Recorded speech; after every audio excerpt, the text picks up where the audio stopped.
सीधे रुख करते हैं बिहार का। बिहार वैसे भी काफी चर्चा में बना हुआ है, लेकिन पटना जिले की बंकीपुर विधानसभा सीट इस टाइम बहुत चर्चा का विषय बनी हुई है। और सीधे हम वहीं का रुख करते हैं और उसके बारे में जानकारी लेंगे, क्योंकि इन सारे जो केंद्र में पूरा हड़कंप मचा हुआ दिल्ली में खासकर, उसके बाद बिहार में, लेकिन उस हड़कंप के बीच में ये बंकीपुर विधानसभा कहीं चर्चा से जिसे धूमिल हो गई है, थोड़ा चर्चा में नहीं है। इसीलिए हमने सोचा कि आज बंकीपुर विधानसभा के बारे में जानकारी लेंगे। और हमारे खास मेहमान हैं आलोक सिंह जी। आलोक सिंह जी, बहुत बहुत स्वागत है। क्योंकि आपका राजनीति में भी बहुत ज्यादा दखल रहा, आप खुद भी इलेक्शन लड़ चुके हैं। दूसरे क्या है कि आप वकालत भी करते हैं, मशहूर वकील हैं आप। उसके साथ साथ सोशल एक्टिविस्ट भी हैं, आरटीआई एक्टिविस्ट भी हैं। जितनी तारीफ की जाए सब कम है, लेकिन आज आपका तजुर्बा बहुत अहम होगा बोलना भारत के लिए। क्योंकि बंकीपुर विधानसभा में क्या हो रहा है, क्या रिजल्ट उसका आने वाला है। क्योंकि पटना और बिहार ही नहीं, पूरे भारत की निगाह इस पे लगी हुई है। क्योंकि ये भारतीय जनता पार्टी के राष्ट्रीय अध्यक्ष नितिन नवीन जी की सीट है। इसलिए भी बहुत ज्यादा ये महत्वपूर्ण सीट हो गई है। इसीलिए लोग इसके बारे में जानना चाहते हैं। बहुत स्वागत है आलोक भाई आपका। जी मैं सीधा रुख करूंगा कि आपका विश्लेषण और बंकीपुर विधानसभा को लेके आपका जो एक्सपीरियंस है, जो आपने वहां अपने ढंग से जो सर्वे टीम भेजी थी, उसकी रिपोर्ट क्या है? नदीम जी, सिवान बिहार मेरा ननिहाल है, तो मैं सिवान जाता रहता हूँ। और पटना की जो दूरी सिवान से बहुत ज्यादा नहीं है, दूर नहीं है पटना, और मैं पटना भी जाता रहता हूँ। मैं आपको ये बताना चाहता हूँ कि मेरे बहुत सारे वहां पे मित्रगण हैं पटना में और बिहार में, और मेरे रिश्तेदार भी वहां पे हैं।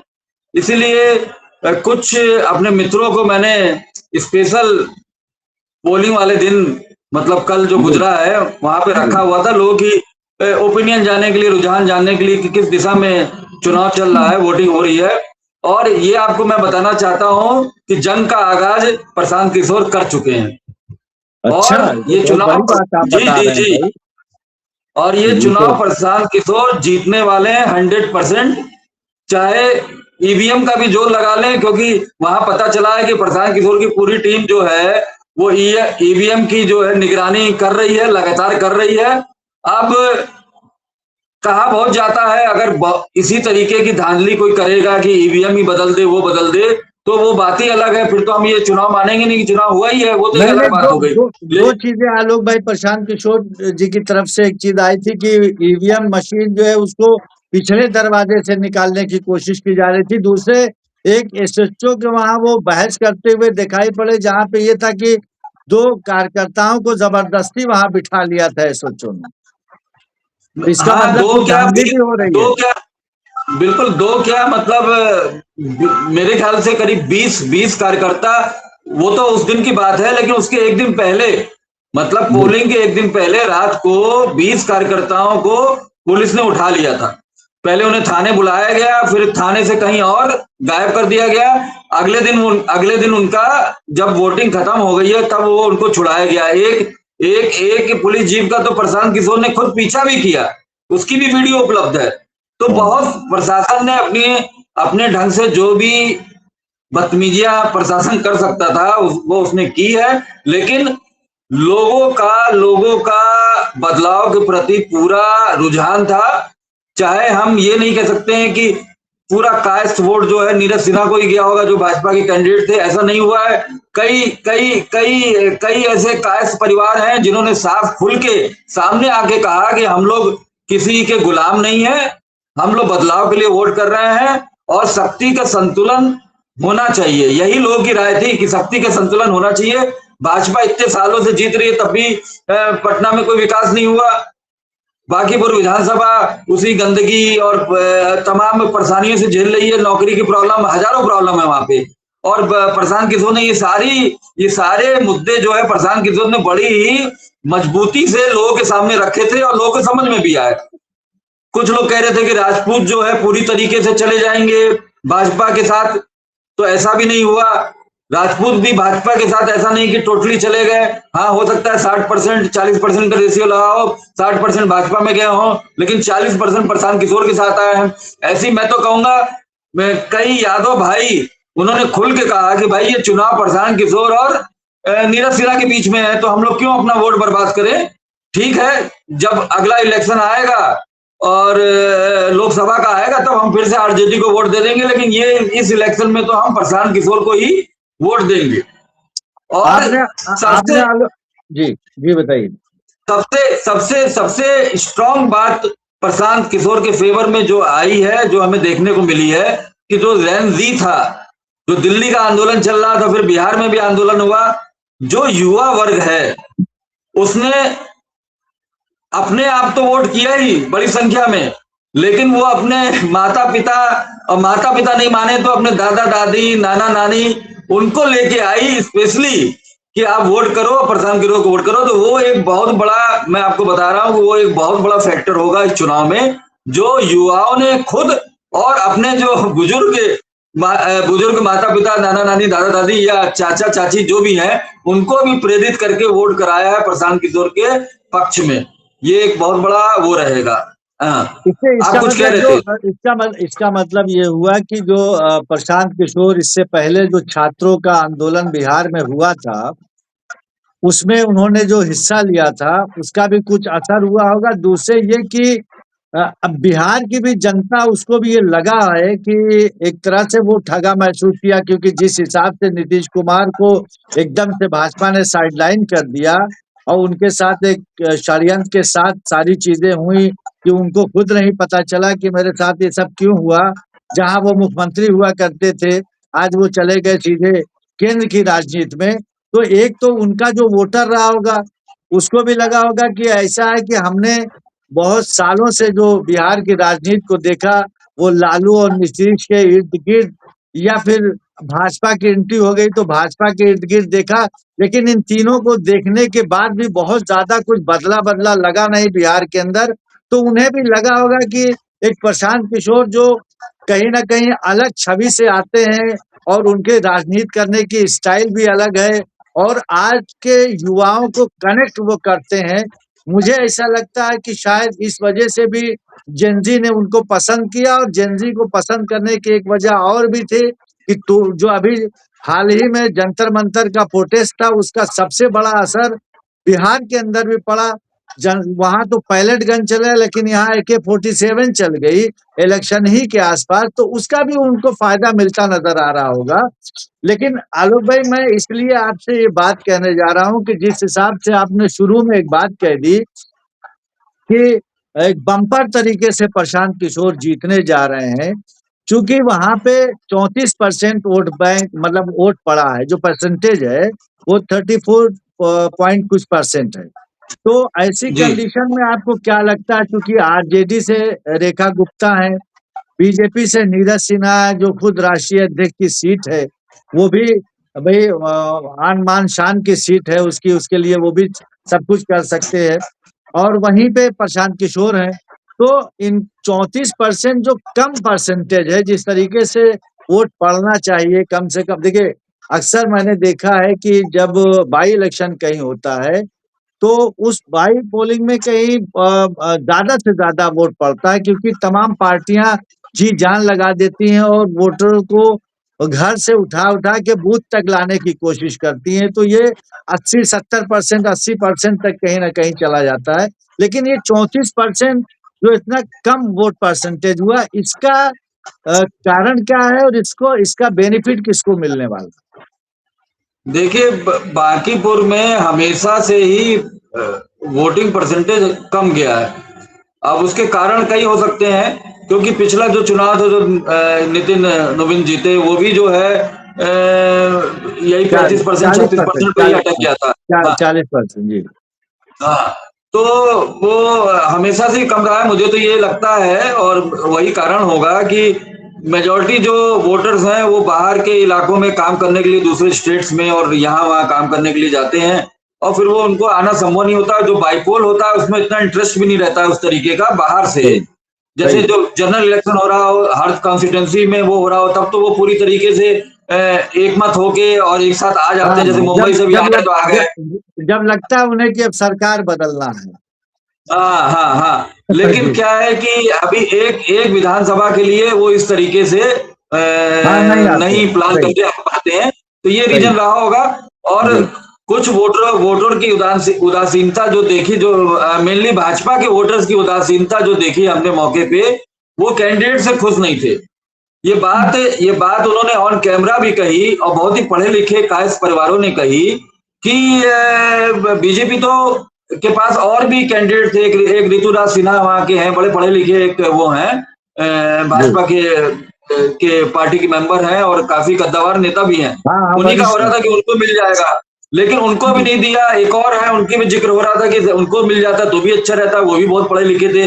तो ये बात भाजपा के जो वोटर्स हैं, जो कोर वोटर्स हैं, उनके भी दिमाग में गई है कि ये भाजपा एक डमी कैंडिडेट उतारना चाहती है, जिसको किसी भी तरीके से इधर से उधर नचा सके। जो भाजपा की प्रवृत्ति बन गई, जब चीफ मिनिस्टर भी वो अपने डमी उतार रहे हैं, गुलाम उतार रहे हैं, जिनकी अपनी कोई ओपिनियन नहीं है, अपनी कोई विचार ही नहीं है, अपनी कोई विचारधारा नहीं है, तो कैंडिडेट में तो आप समझ ही सकते हैं कि क्या हो रहा होगा। नीरज सिन्हा एक बढ़िया कैंडिडेट नहीं थे।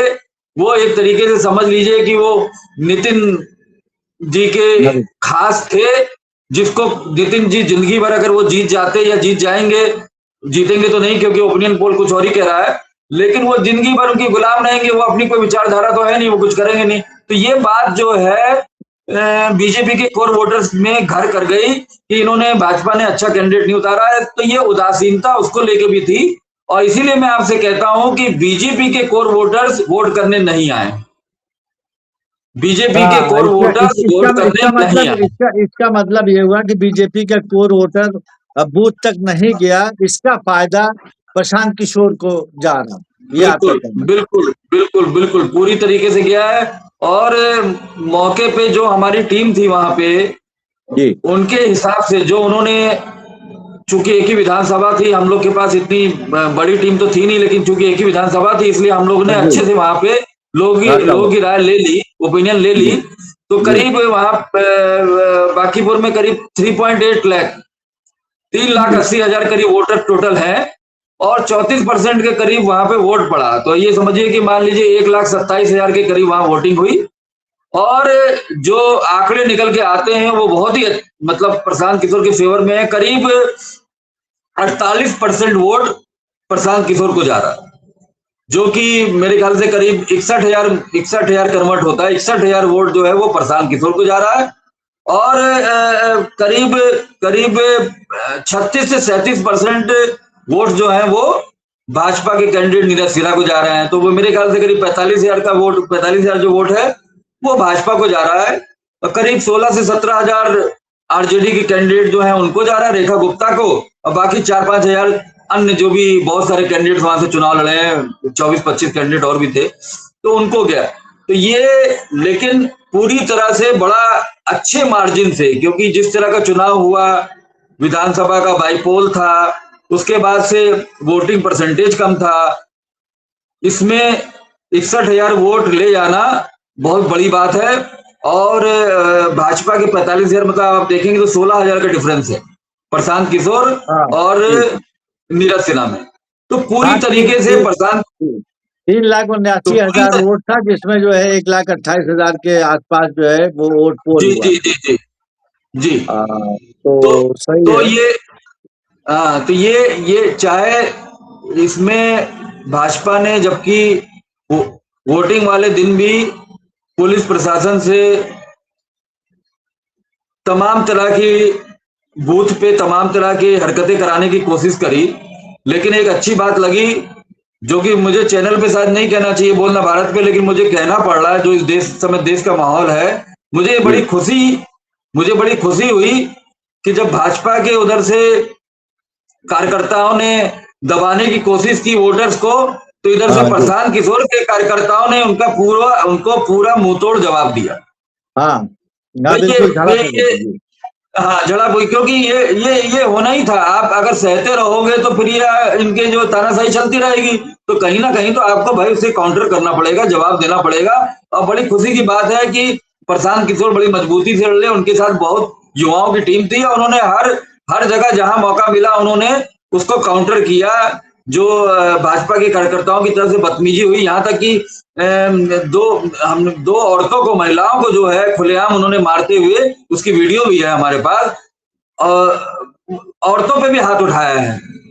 यहाँ तक ये हुआ क्योंकि वो प्रशांत किशोर को वोट करके आए, बाहर चर्चा कर रही थी, तो उसको मतलब ये समझ ली कौन, मतलब इस तरीके से इन्होंने कोनी कोनी करके मारा है, फिर लोगों ने पकड़ लिया, अलग हटाया।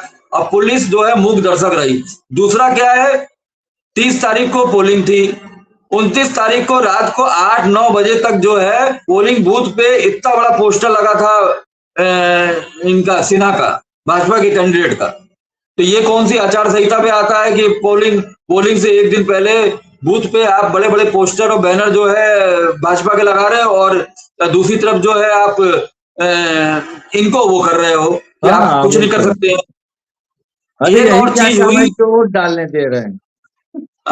अरे वही वोट डालने के समय भी प्रॉब्लम हुई है। हुआ क्या है, जैसे लोग वहां पे अपना जो बस्ता लगाते हैं, टेबल लगती है हर एक पार्टी की, जी तो जी जब जब जब जब इनके टेबल पे 5-10 लोग हो जाते थे तो पुलिस आ जाती थी, कहती कि नहीं 5 से ज्यादा लोग तो इकट्ठे ही नहीं हो सकते हैं, ये नहीं हो सकता, वो नहीं हो सकता, मतलब इस तरह की बात। जबकि वोटिंग चल रही है तब इस तरह की बातें की जा रही हैं कि आप लोग इतने लोग नहीं बैठ सकते हैं, आप लोग इतने लोग यहाँ खड़े नहीं हो सकते हैं। इस तरह की भी कोशिश की गई। लेकिन अच्छी बात ये रही कि जो यूट्यूब चैनल्स हैं, देखिए नेशनल मीडिया तो कुछ दिखाई नहीं रहा था, लेकिन जो यूट्यूब चैनल्स हैं वो जब भी ऐसी कुछ हरकत होती थी उसको तुरंत जो है ब्रॉडकास्ट कर देते थे, जी। तो उससे लोगों को ये खबरें मिल जाती थी और थोड़ा दबाव इन पे रहता था। तो, तो ओवरऑल जो हमने देखा, अब 3 तारीख को तो सब पता चल ही जाएगा, लेकिन जो हमने देखा कि प्रशांत किशोर ने बहुत मेहनत की, उनका स्कूल का बस्ता जो है सफल हो जाए, जीत जाए, बच्चों को अच्छी शिक्षा मिले, अच्छा अच्छे अच्छे हॉस्पिटल मिले, पटना में भी चलिए रोजगार है। इन्हीं सब मुद्दों पे प्रशांत किशोर ने देखते हैं, एक चुनाव लड़ा शुरुआत है था। प्रशांत किशोर जी की तरफ से, शुरुआत है, ठीक है।